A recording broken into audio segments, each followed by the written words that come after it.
മണ്ഡല പുനർനിർണയത്തിൽ നിർണായക ശുപാർശ. രാജ്യത്തെ ലോക്സഭാ സീറ്റുകളുടെ എണ്ണം 824 ഉയർത്താൻ പ്രധാനമന്ത്രിയുടെ സാമ്പത്തിക ഉപദേശക സമിതി ശുപാർശ ചെയ്തു. കൂടുതൽ ജനസംഖ്യയുള്ള 170 മണ്ഡലങ്ങളെ വിഭജിക്കണം. പുതിയ ഫോർമുല നടപ്പായാൽ കേരളത്തിലെ ലോക്സഭാ സീറ്റുകൾ 20 നിന്ന് 30 ഉയരും. മെട്രോ നഗരങ്ങളിൽ സ്ത്രീകൾക്കായി പ്രത്യേക പോളിംഗ് ബൂത്തുകൾ വേണമെന്നും സമിതി. വിവരങ്ങളുമായി ആദർശ് TS ഡൽഹിയിൽ നിന്നും ചേരുന്നുണ്ട്.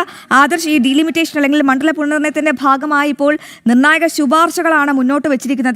ആ നിർണായക ശുപാർശയിൽ കേരളത്തെ ബാധിക്കുന്ന കാര്യങ്ങൾ എന്തൊക്കെയാണ്? ഒപ്പം ലോക്സഭാ സീറ്റുകളുടെ എണ്ണം 824 ഉയർത്താനാണോ പ്രധാനമന്ത്രിയുടെ സാമ്പത്തിക ഉപദേശക സമിതി ശുപാർശ ചെയ്തിരിക്കുന്നത്?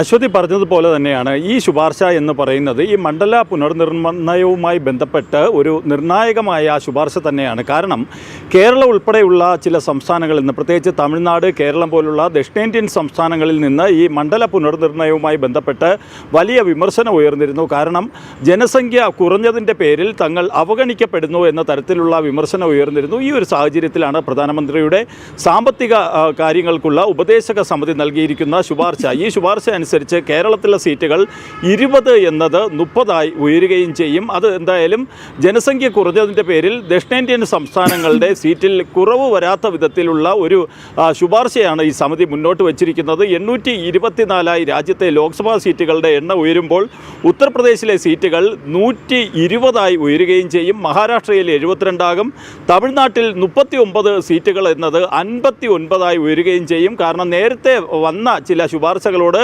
തമിഴ്നാട്ടിൽ നിന്നും കേരളത്തിൽ നിന്നും, പ്രത്യേകിച്ച് DMK-യുടെയും CPM-ൻ്റെയും ഒക്കെ ഭാഗത്ത് നിന്ന് എതിർപ്പ് ഉയർന്നിരുന്നു. അവർ പറഞ്ഞത് ദക്ഷിണേന്ത്യൻ സംസ്ഥാനങ്ങളിൽ ഈ ജനസംഖ്യ കുറഞ്ഞു എന്നതിൻ്റെ പേരിൽ അവിടെ നിന്നുള്ള സീറ്റുകളുടെ എണ്ണത്തിൽ കുറവുണ്ടാകുന്നു. ഇത് അംഗീകരിക്കാൻ കഴിയില്ല, ഇത് വിവേചനമാണ് എന്നാണ്. എന്തായാലും നിലവിൽ ഈ ഒരു ശുപാർശ അത് പ്രധാനമന്ത്രിയുടെ മുന്നിലുണ്ട്. പ്രധാനമന്ത്രിയായിരിക്കും ഇത്തരം ശുപാർശകളിൽ എന്ത് തീരുമാനം എടുക്കുക എന്നത് സംബന്ധിച്ച് കൂടിയാലോചനകൾക്ക് ശേഷം ഒരു ഔദ്യോഗിക തീരുമാനത്തിലെത്തുക. നിലവിൽ എന്തായാലും ഈ മണ്ഡല പുനർനിർണയവുമായി ബന്ധപ്പെട്ട ഈ സാമ്പത്തിക കാര്യ ഉപദേശക സമിതി നൽകിയിരിക്കുന്ന ശുപാർശ അത് പ്രധാനമന്ത്രിയുടെ മുന്നിലുണ്ട്. അശ്വതി, വിവരങ്ങൾ വ്യക്തമാണ്. എന്തായാലും മണ്ഡല പുനർനിർണയവുമായി ബന്ധപ്പെട്ട നിർണായക ശുപാർശകളാണ് ഇപ്പോൾ സാമ്പത്തിക ഉപദേശക സമിതി പ്രധാനമന്ത്രിക്ക് മുൻപിൽ വച്ചിരിക്കുന്നത്.